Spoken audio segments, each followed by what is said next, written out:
What was the importance of the Qing Dzungar Wars? The Dzungar-Qing Wars were a decades-long series of conflicts that saw the Dzungar Khanate fighting the Qing dynasty and its Mongol vassals across a wide swath of Inner Asia that included present-day Central and Eastern Mongolia, Tibet, Qinghai and Xinjiang. The victories by the Qing government led to the incorporation of Outer Mongolia, Tibet and Xinjiang into the Qing Empire that would continue until the dynasty fell in 1911-12. Background: after the Yuan dynasty collapsed in 1368, most of China's Mongol rulers withdrew to Mongolia and became known as the Northern Yuan. Over time, this state disintegrated into a series of Khanates ruled by various descendants of Genghis Khan. The Qing dynasty defeated the Inner Chahar Mongol leader Ligdan Khan and annexed Inner Mongolia. The Eastern Mongols, also known as Outer and Inner Mongols, were ruled by Chingisids. The Oirats were ruled by the Choros clan, and the Dzungar Oirats held a conference in 1640 with all tribes not under Qing rule, which resulted in failure. By the 1650s, the Dzungar Khanate, an Oirat state centered in Dzungaria and Western Mongolia, had become the preeminent Khanate of the region and often found itself in conflict with the Outer Mongols, the remnants of the Northern Yuan. In 1670, Ligdan Khan, on assuming leadership after the death of his brother, launched a series of raids to expand his territory as far as present-day eastern Kazakhstan, into northern Kyrgyzstan and southern Siberia. Through skillful diplomacy, Ligdan maintained peaceful relations with the Qing and established relations with Russia. However, when Ligdan's brother Dorjab was killed in a skirmish with soldiers loyal to Genghis Khan in 1687, Ligdan launched a full-scale invasion of Eastern Mongolia. In doing so, he destroyed several tribes at the Battle of Olgoinor in 1688, sending more than 20,000 refugees into Qing territory.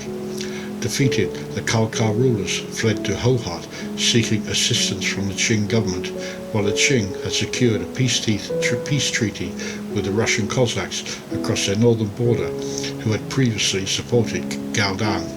Under the Treaty of Nerchinsk, such an alliance was not possible, so this led the Qing to attacking their rivals within the Mongol communities. Then, fearing a united Mongol state, one ruled by the hostile Dzungars, the Qing turned their powerful war machine on the Oirats. The Dzungars had previously conquered and subjugated the Uyghurs during the Dzungar conquest of Outer Chahar, when they invaded Chingisid Chagatai under the leadership of the Yarkent Khanate. Heavy taxes were then imposed upon the Uyghurs by the Dzungars, which understandably provoked resentment.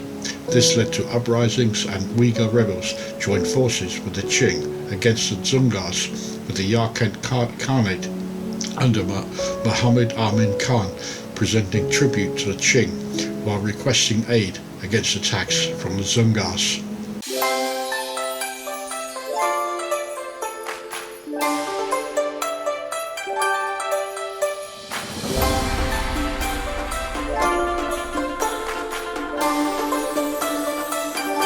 First Dzungar-Qing War. The First Dzungar-Qing War was a military conflict that took place from 1687 until 1697 and was fought between the Dzungar Khanate and an alliance of the Qing dynasty and the northern Khalkhas, remnants of the Northern Yuan dynasty. The war began after the Dzungar attack on the Northern Yuan dynasty based in Outer Mongolia, with the Northern Yuan being heavily defeated in 1688.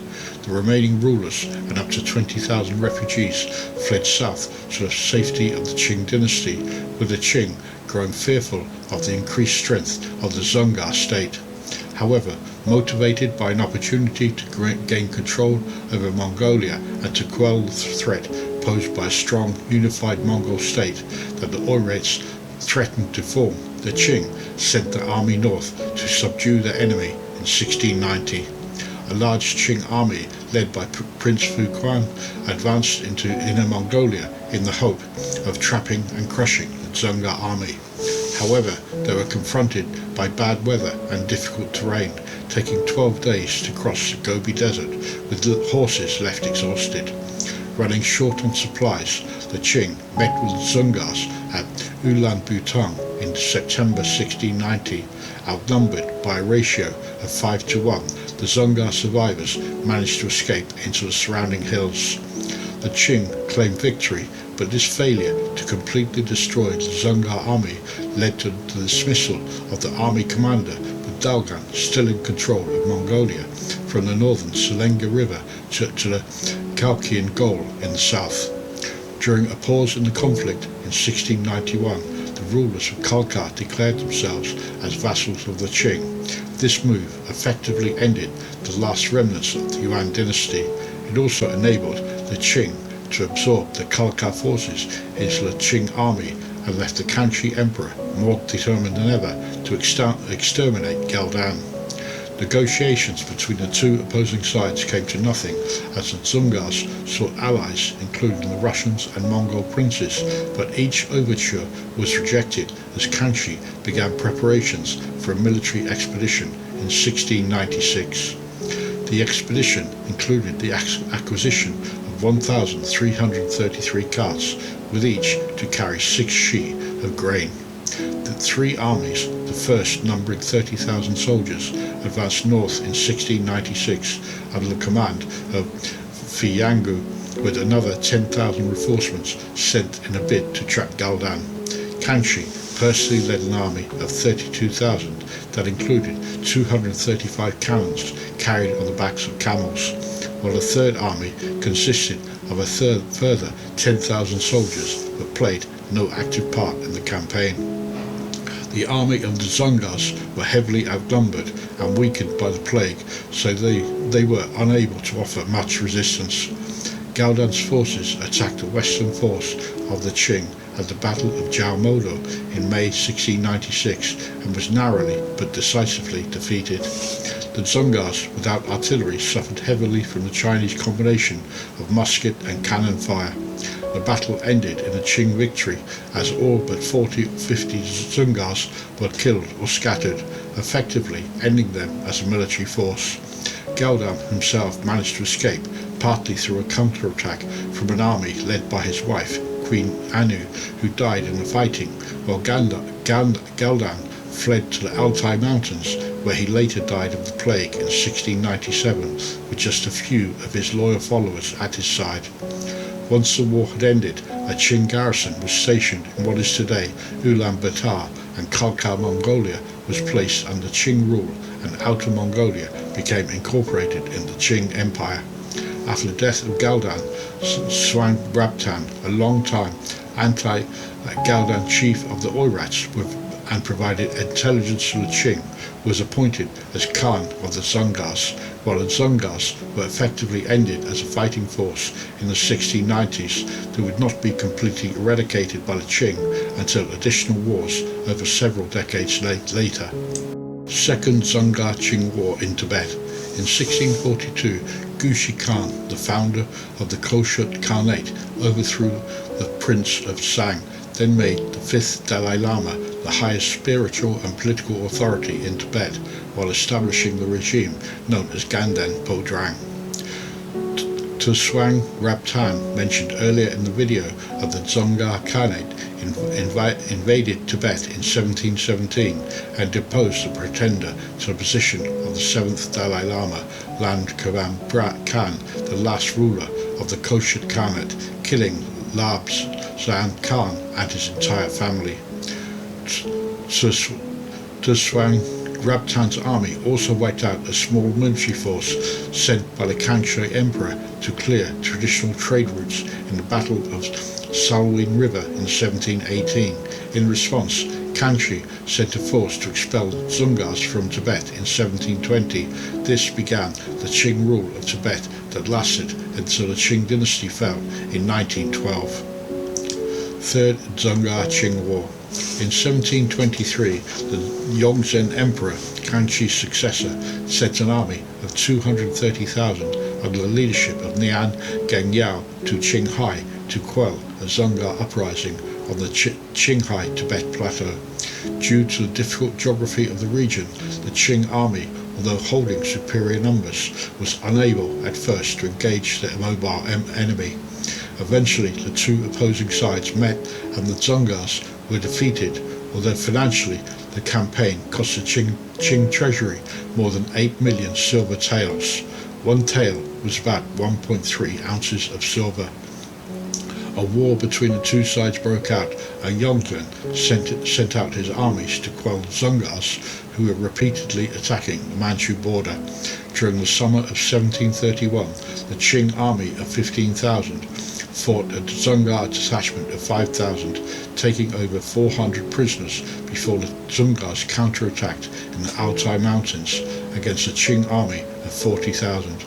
On this occasion, the Dzungars were victorious, taking around 7,000 prisoners and recapturing 5 cannons they had lost in earlier engagements. The battles continued during 1731 with some successful outcomes for both sides, against equally devastating defeats.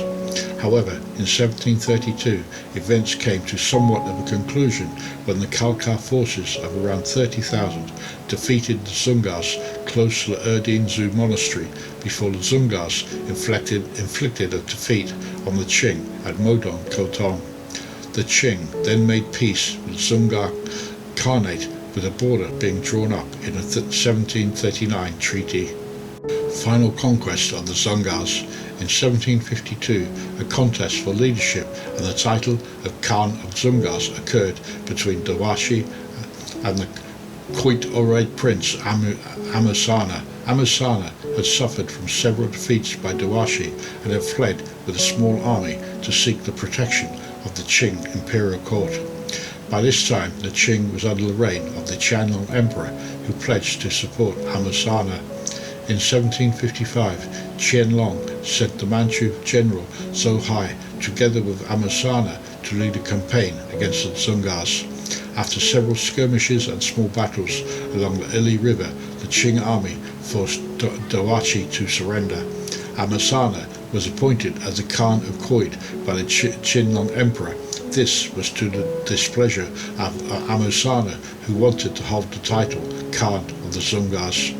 Amusana rallied the majority of the remaining Oirats to rebel against the Qing authority. In 1758, the Dzungars were defeated in 2 battles by General Zhou Hui. In the first battle, the Battle of Oirai Jalatu, Zhou Hui attacked Amusana's camp at night, with the Dzungars able to repel the attack until Qing reinforcements arrived and the remaining Dzungars that were able to fled. At the second battle, the Battle of Kirungoi, Amusana was again defeated during a night attack on his camp after Zhou Hui's forces had crossed the river to cut off any retreat. However, Amusana was able to escape by fleeing to Russia, where he later died. That brings us to the end of this video, highlighting the period of the Qing dynasty that helped shape China today, as it expanded from that of the Ming dynasty through the acquisition of territories that became the provinces and autonomous areas of Xinjiang, Qinghai and Tibet, while suppressing the threat from the Dzungars. If you've enjoyed watching and it's shown you a little detail of life and events here in China, then your subscribing to my channel would mean a lot to me. Thank you for watching. Make sure you click on the link to the next video. Until the next time, goodbye for now.